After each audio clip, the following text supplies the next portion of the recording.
দর্শক মণ্ডলী, 2025 সালের কোরবানিতে আপনাদেরকে স্বাগতম। গত ভিডিওতে আমরা বলেছিলাম যে যখন গরু কোরবানি দিতে যাব তখন আপনাদেরকে দেখাবো। কোরবানি আমরা সবাই দিই, দেশে বিদেশে, এবং এটা কোনো দেখার বিষয় নয়। কিন্তু যেহেতু আমরা বাংলাদেশের বাইরে থাকি, বাংলাদেশের বাইরে কীভাবে গরু কোরবানি দেওয়া হয় এই ব্যাপারে অনেকেরই হয়তো জানার কোনো আগ্রহ থাকতে পারে। এই উদ্দেশ্যে আসলে এই ভিডিওটি করা। সেই সাথে সাথে আপনারা দেখুন যে শহরের বাইরে যে গ্রামগুলো থাকে সেই গ্রামগুলো আসলে দেখতে কেমন। আমাদের দেশে গ্রাম বলতে যা বোঝায় বিভিন্ন ধরনের সুযোগ সুবিধার অভাব, ভালো রাস্তা, ভালো শিক্ষা অথবা ভালো চিকিৎসা, এবং কেউ যদি কোনো কেনাকাটা করতে চায় সেরকম ভালো কেনাকাটা স্থানের অভাবকে আমরা গ্রাম বলে মনে করি।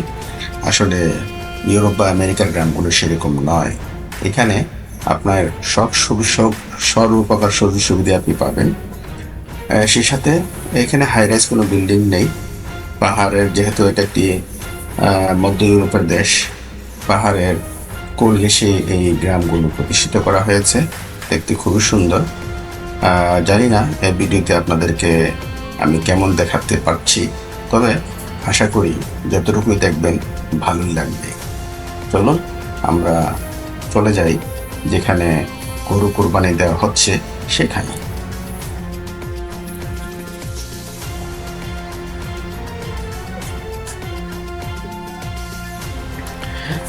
এটি হচ্ছে গরু কোরবানি দেওয়ার স্থান, যেখানে এটি খালি জায়গা আছে।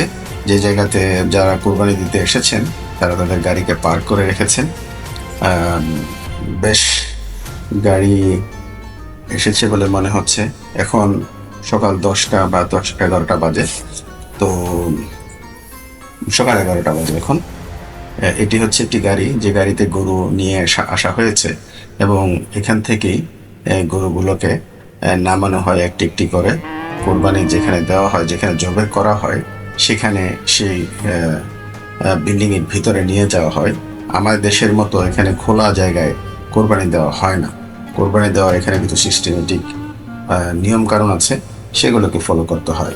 আমাদের দেশে যেভাবে খোলা ট্রাকে গরু নিয়ে আসা হয়, যেগুলোকে বলা যায় যে পশুর সাথে অমানবিক আচরণ করা হয়, এখানে ঠিক সেরকম নয়।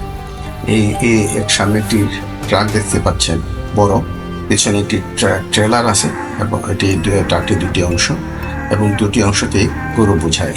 কিন্তু গরুকে নিরাপদে এবং কোনো প্রকারের কোনো ক্ষতি সম্পাদন না করেই ট্রান্সপোর্ট করার জন্য সিস্টেম। এই ট্রাকগুলো শুধুমাত্র পশু ট্রান্সপোর্ট করার জন্য। আপনারা দেখতে পাচ্ছেন এখানে রাস্তার মধ্যে আরও অনেকগুলো ট্রাক দাঁড়া করানো আছে, যেখানে গরু আছে, যে গরুগুলো আজকে কোরবানি করা হবে। বেসিক্যালি এটা একটি ফার্ম হলো এখানে যথেষ্ট পরিমাণে গরু পালন করা হয় না। এটি হচ্ছে একটি অংশ। সামনে যে বিল্ডিংটি দেখতে পাচ্ছেন সেখানে ভিতরে মাংস কাটাকুটি করা হয়। এই বাম পাশে যে ঘরটি দেখতে পাচ্ছেন এর ভিতরেই গরু কোরবানি করা হয়।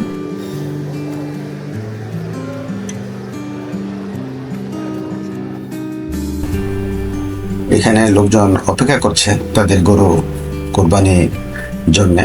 যাদের গরু কোরবানি হবে তাদের যে 7 জন লোক থাকে, আমরা তো 7 জন লোকই কোরবানি দিই, 7 জন লোক থাকে, তাদের মধ্য থেকে 2 জনকে এখানে ভিতরে ডাকা হয় কোরবানি দেওয়ার সময়, জবে করার সময়।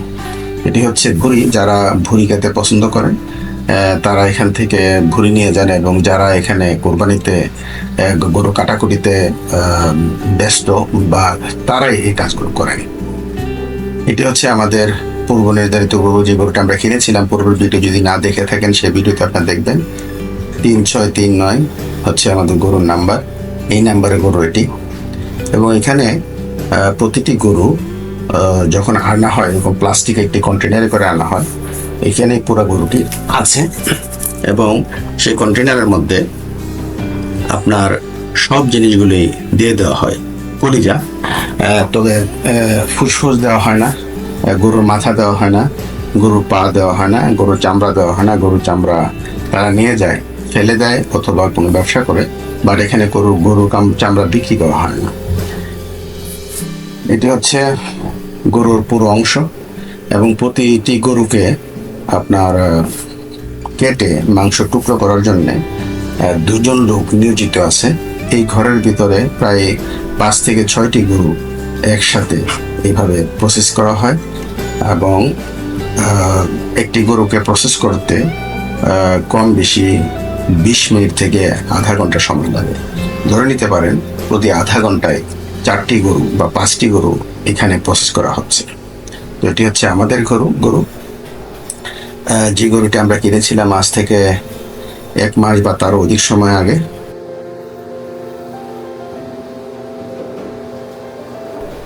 আর এখানে যে প্লাস্টিকের বাকেটগুলো দেখতে পাচ্ছেন, যেগুলো সাজিয়ে রাখা হচ্ছে, এগুলো বেসিক্যালি হচ্ছে আমরা যেহেতু 7 জনে গরু কোরবানি দিয়েছি, সেই 7 জনের মাংসকে এখানে রাখবে।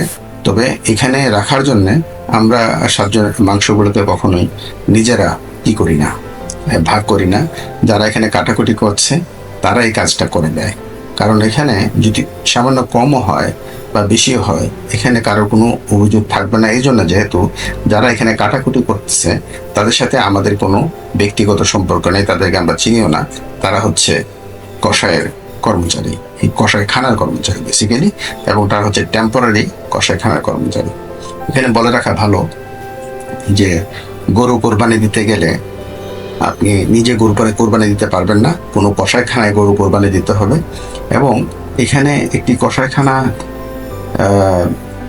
বানাতে বা প্রস্তুত করতে একজন কসাইয়ের তার নিজস্ব সার্টিফিকেট লাগবে, প্লাস হলো তার একটি প্রতিষ্ঠান লাগবে এবং একটি ফ্যাসিলিটি লাগবে। যে ফ্যাসিলিটি তৈরি করতে বাংলাদেশি টাকায় 3 থেকে 4 কোটি টাকার প্রয়োজন পড়ে। তো একজন কৃষক এক জিনিস এবং একজন কসাই অন্য জিনিস। কসাইয়ের জন্য আলাদা তার সার্টিফিকেট, আলাদা তার ফ্যাসিলিটি, এবং একজন ফার্মার যে গরু লালন পালন করে তার জন্য আলাদা ফ্যাসিলিটি এবং আলাদা সার্টিফিকেট। অর্থাৎ সার্টিফিকেট ছাড়া আপনি এখানে কোনো কাজ করতে পারবেন না, কোনো প্রতিষ্ঠান খুলতে পারবেন না, ব্যবসা করতে পারবেন না। এই যে মাংসগুলোকে ভাগ করে দিচ্ছে তারা, এবং আমরা এইভাবেই আসলে মাংস ভাগ করে নিই। নিজেরা সাধারণত ভাগ করার চেষ্টা করি না, তবে অনেকেই এটাতে সন্তুষ্ট থাকে না ভাগ করাতে, নিজেরা এটা ভাগ করে নেয়। তো আমরা আসলে প্রতিবারই তাদের এই ভাগ করাটাকেই মেনে নিই। তবে এবার আনফর্চুনেটলি আমাদের একজন অংশীদার উনি বললেন যে আমাদের মাংসগুলো আমাদের ভাগ করা উচিত, তাদের ভাগ করা হয়তো ঠিক হয়নি। তখন আমরা নিজেরাই আবার এটাকে ভাগ করে নিই। দুর্ভাগ্যজনকভাবে একটি কথা বলিনি যে আমরা এখানে পুরো ভিডিওটি আপনাদেরকে দেখাতে চাচ্ছিলাম। 1 নম্বর হচ্ছে যে জবাই করার ভিডিও দেখানোটা সম্ভব নয়, কারণ এটা এখানে অবৈধ। 2 নম্বর হচ্ছে যে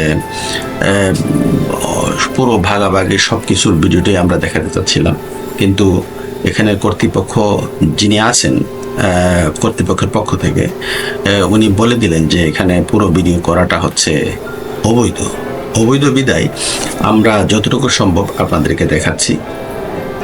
এখানে হাড় আছে, যেগুলা সব হাড়গুলো আসলে দেওয়া হয় না, অনেক হাড় আছে এগুলোকে ফেলে দেওয়া হয়, এবং আপনি চাইলে এটা নিতে পারবেন, কিন্তু এত বড় গরুর যে হাড় শক্ত সেটাকে আপনি দা দিয়ে কাটতে পারবেন না, মেশিনের প্রয়োজন পড়বে। তো মেশিন আপনি কোত্থেকে জোগাড় করবেন? এখানে যে মেশিন আছে, এখানে 4টি গরুর জন্য বা 5টি গরুর জন্য 4-5টি মেশিন আছে, অনবরত কাটাকুটি করছে। তাদের হাতে সময় কম, এবং তারা আসলে বড় এবং মোটা যে হাড়গুলো আছে এই হাড়গুলোকে কাটতে রাজি হন না। এই জন্য যে এই মুহূর্তে যদি এই হাড়গুলো কাটতে যান তাহলে হয়তো মেশিনের ব্লেডের ক্ষতি হতে পারে, এবং এই মুহূর্তে একটি মেশিনের ব্লেড ভেঙে যাওয়া এটি একটি কাজের মারাত্মক ব্যাঘাত ঘটে। এই জন্যে তারা কোনো ঝুঁকিপূর্ণ হাড় কাটতে রাজি হন না। অধিকাংশ হাড়কে তারা ফেলে দেন, এবং যে হাড়গুলো আসলে না নিলেই নয়, শুধুমাত্র সে হাড়গুলোকে তারা রেখে দেন, সে হাড়গুলোকে তারা কেটে দেন। এবং কাটার ক্ষেত্রেও যদি নিজস্ব কোনো লোক না থাকে যে আপনার তদারকি করবে, তাহলে যারা হাড়গুলো কাটে তারা নাম কাও আসতে বড়ভাবে বড় বড় টুকরো করে কেটে দেয়। এখানে বলে রাখা ভালো যে আপনি যদি চান যে এইরকম ভাবে নিজে এসে কোরবানি না দিয়ে কোনো দোকানে, মুসলমান কোনো দোকানে টাকা দিয়ে দেন, তারা আপনাকে কোরবানি দিয়ে মাংস আপনার বাসায় পৌঁছে দেবে। এবং আমেরিকা এবং ইউরোপে বিভিন্ন দেশে এই সিস্টেমটাই চালু। কিন্তু আমরা ব্যক্তিগতভাবে সবসময় ব্যক্তিগতভাবে কোরবানি দেওয়াটাকে পছন্দ করি। কারণ আপনি যখন টাকা দিবেন, আপনার যে গরুটি বা আপনার যে ভেড়াটি বা আপনার যে পশুটি তারা কোরবানি দিচ্ছে, সেই পশুটি কি দেখতে কেমন, সেই পশুটির দাম কত, সেই পশুটির শারীরিক অবস্থা কি, সেটা আপনি জানতে পারছেন না। এবং সেই পশুটিকে কি খাওয়ানো হয় সেটা আপনি জানতে পারছেন না। সেই জন্যে আমি প্রেফার করি, যদি একটু সময় যায়, একটু খরচ হয় বেশি, তারপর আমি প্রেফার করি যে ব্যক্তিগতভাবে নিজে পছন্দ করে পশু কিনে তারপর এটাকে কোরবানি দেওয়া। এবং এটাতে আসলে আনন্দ, এবং এটাতে আমি মনে করি যে কোরবানির সাথে যে অ্যাটাচমেন্ট, সেই অ্যাটাচমেন্টটুকু পাওয়া যায়। না হলে আপনি টাকা দিয়ে দিবেন কোরবানির দিন, অথবা কোরবানির পরের দিন আপনার কাছে মাংস চলে আসবে প্যাকেটে করে, এটাতে কোরবানির সেই আমেজটুকু আসলে পাওয়া যায় না। তবে এখানে কাউকে দোষ দিয়ে লাভ নেই। এখানে যারা বাংলাদেশে বসবাস করে তাদের 90%-এরই ড্রাইভিং লাইসেন্স নেই। যেহেতু ড্রাইভিং লাইসেন্স নেই, সেহেতু তারা শহর থেকে দূরে 70-80 কিলোমিটার বা 100 কিলোমিটার দূরে এসে মাংস সংগ্রহ করা কোরবানি দিয়ে, এটা তাদের জন্য অসম্ভব একটা বিষয়। সেই জন্য তাদের যে ব্যর্থতা, সেই ব্যর্থতাটুকুকে আমরা গ্রহণ করে নিতে পারি, কারণ যেহেতু তাদের লাইসেন্স।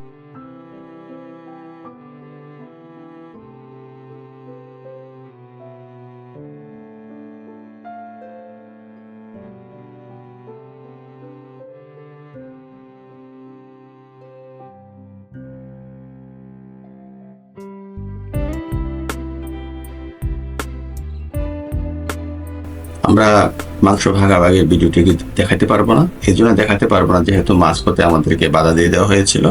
সেই জন্য আমরা শুধু গরুর এই কাটাকুটি অংশকে আমরা আপনাদেরকে দেখালাম, কিভাবে এখানে গরু মাংসকে স্লাইস করা হয় এবং ভাগ বটোয়ারা করা হয়। এটা তারাই বটোয়ারা করে দেন, যদি এবার আমরা নিজেরাই বটোয়ারা করেছি। এবং গরুর অনেক অর্গানকে আমরা পাই না, কারণ এখানে এটা দেওয়া হয় না, মাথা তো দেওয়া হয় না, এটা টোটালি অবৈধ। এবং এটাও বলে রাখি, যখন গরু কোরবানি করা হয়, কোরবানির আগে একজন সরকারি কর্মকর্তা আসেন, একজন ডাক্তার আসেন, তিনি গরুর স্বাস্থ্য পরীক্ষা করেন এবং সেই সাথে সাথে গরু জবাই করার পর সেই মাংসটুকু পরীক্ষা করে দেখেন সেটা খাওয়ার উপযোগী কিনা, তারপরে আপনি মাংসটুকু নিতে পারবেন। এবং এই টোটাল খরচটুকু আমাদের কাছ থেকেই নেওয়া হয়।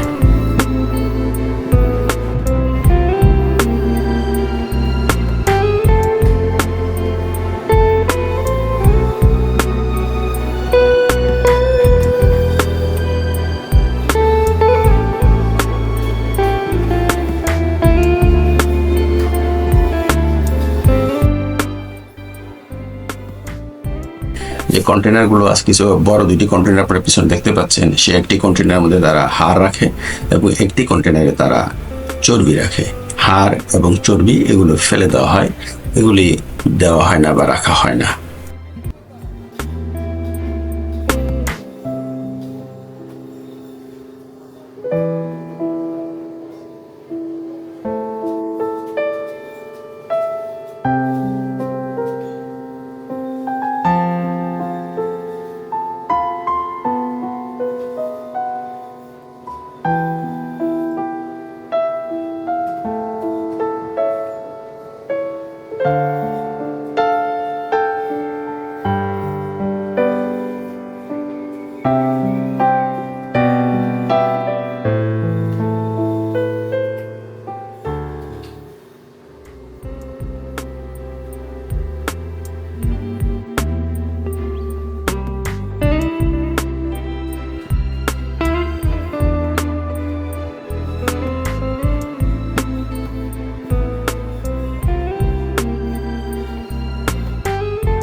শেষ পর্যন্ত আমরা মাংস বন্টন করে বাসার উদ্দেশ্যে রওনা দিলাম।